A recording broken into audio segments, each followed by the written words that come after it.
çatan güneş güneyde parlar. Türküdü elim benim, mala boğazımı darlar.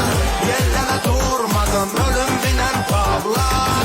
Türkçem diyar diyar kışkırar bu parlar. Yeryüzünde kul benim, düşmanıma ulma. Nesimi kemanından bıraktığı o tirmenem tirmen. Kırmızı gözlerim çalkalayıp salaram bura toz toz dumandan. Vermerem amandan bir bak heybete. Tanımaram gayrete.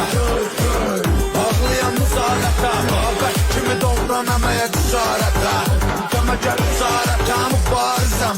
Başıma yıkınıza kalemem. Elimle verin vatana paçanı. Ben önceden peki çoğunu beliyerem. Boyanam kana türkümü meliyerem. Ayak olcu kurtlar. Remzeli gir yer. Gelir cengeli gir.